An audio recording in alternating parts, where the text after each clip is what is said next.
This is Gerrits. Welcome to the lecture on IT economics. Software products have a certain cost structure that gives software companies specific ways of pricing their products. They can use different business models than in traditional economics, and that's what this lecture is about. We'll start by looking at the cost structure, and then look at some of the models that software companies use to optimize their revenues and profits. IT typically has high fixed costs and low to zero marginal cost. Marginal costs are the cost per extra customer, and these tend to zero in IT. For example, one extra customer for Facebook does barely add extra cost. The fixed costs are high. They are the costs for developing the software, maintaining it, and keeping it up and running. Marginal costs tending towards zero is typical for software industry. It's not possible in manufacturing. Take for example a car manufacturer. It needs to buy raw materials and supplies in order to build a car. And the costs for those raw materials and supplies represent the marginal cost. As a car manufacturer has those marginal costs, the price of the car should be higher than the marginal cost. Otherwise, it will never be possible to make money on the car. The zero marginal cost in software gives all kinds of opportunities for other kinds of pricing models. For example, say you have invested $500,000 in developing a software product. When the marginal costs are zero, you could try to sell it twice for 250,000 or 250,000 times for €2. The revenue would be the same. You would have some extra work maybe to sell it, but if you let it download via the internet, that wouldn't be a lot. So you have a very broad bandwidth of pricing. And that's what we should think about. If there's no guidance for setting this price for your software based on marginal cost, how would you go about pricing your software product? Well, let's do some market research. Imagine we did market research for a certain software product and this graph came out, indicating how many people would buy at which price. Now stop the video and think for yourself which price you would price your product at. If you would go for the highest price C, you would get some money out of the market, as only the number Z people would buy your product. The revenue you get would be shown here in the graph as the filled box. The revenue would be larger if you would go for price A, because then you would have X amount of buyers, which leads to a bigger revenue, as you can see in the green filled box.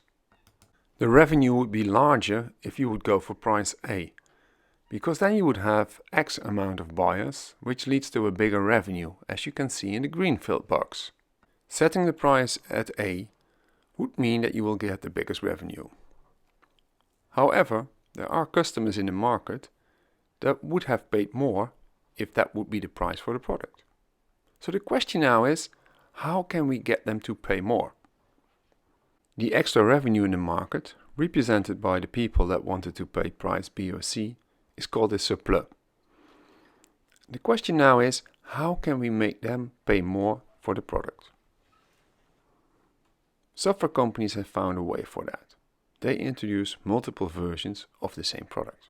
Making multiple versions of the product in many cases is very simple in software.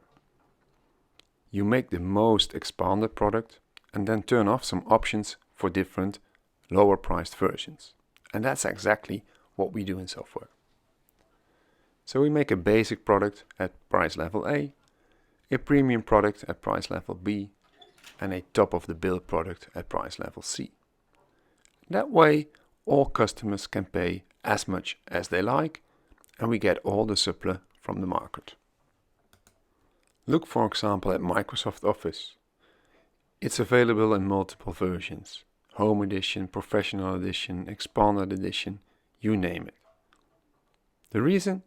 It's to extract all of the money out of the market, so that every customer can pay what they like to pay. Such a product strategy in software is pretty simple, as it's easy to make different versions of the product and there are no extra marginal costs. So you could even give away a product for free for some time, as the marginal costs are very low, and then make sure that the customer scales up to a higher and paid product later on. What we're talking about here is differentiation of products and prices. The example we just discussed was what we call second degree. It means selling different versions of the product for different prices. Now the mechanism is always the same. We need to have a reason why we charge a different price. In second degree versioning is the reason to give different prices. You have different versions for the product that each sell at different prices. There are also other ways to do that. Third degree price differentiation means selling the same product for different prices to different groups.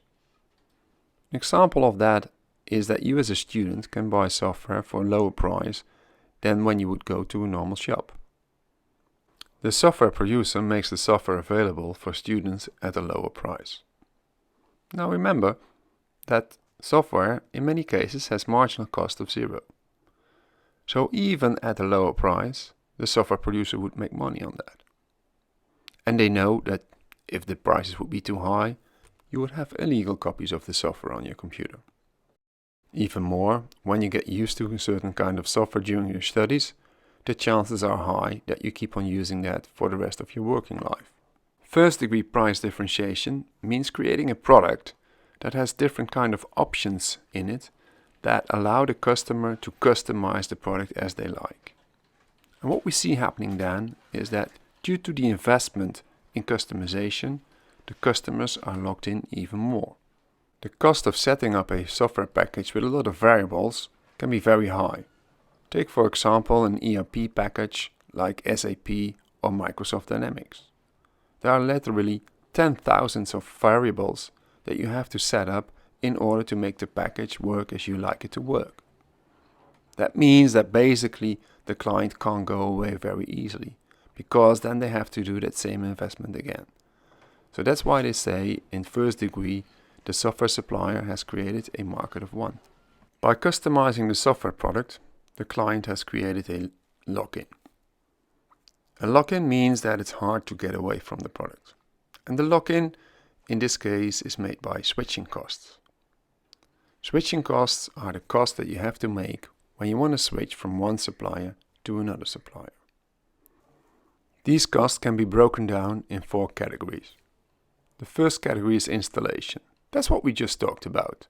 Customizing the software, setting it up, installing it on the server, etc. etc. All the costs to make the software work. The second category of cost is training. Because if you move over from one supplier to another supplier, your employees probably have to be trained again.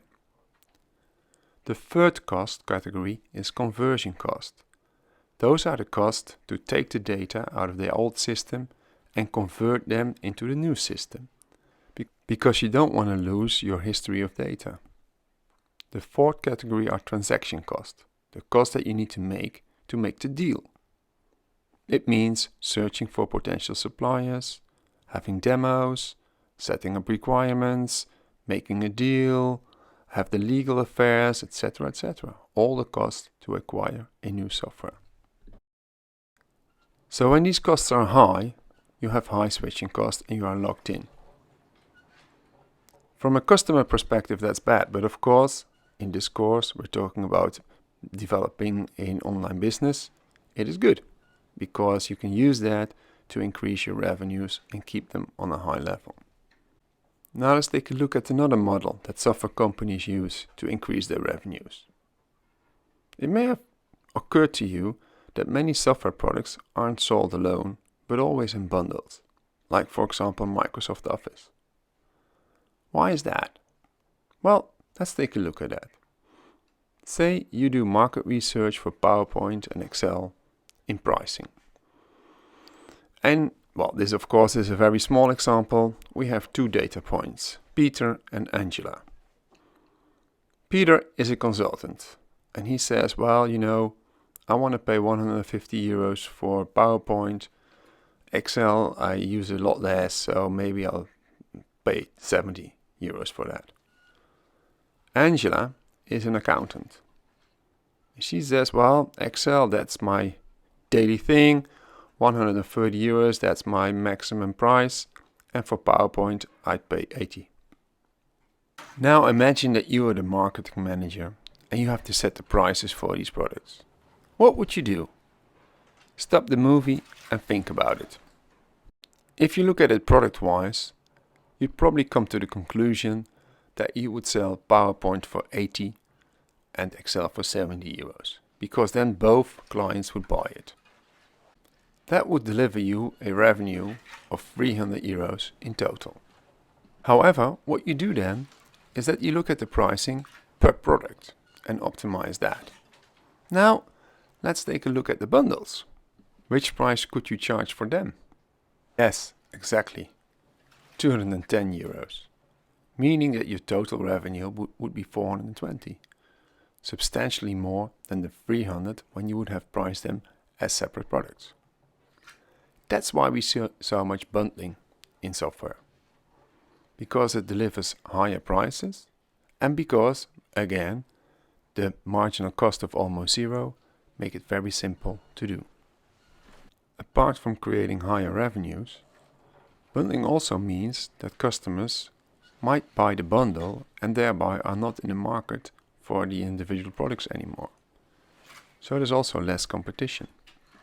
This concludes the lecture on IT economics. What we have seen is that due to the cost structure in software with high fixed cost and low to zero marginal cost, we have different pricing models. The marginal costs don't play a role in setting a price, so we need to look at other ways to price. What we have discussed are different models to think about how to price software, to optimize the revenue for the software vendor. Thank you very much, and in case of questions, please reach out. Bye.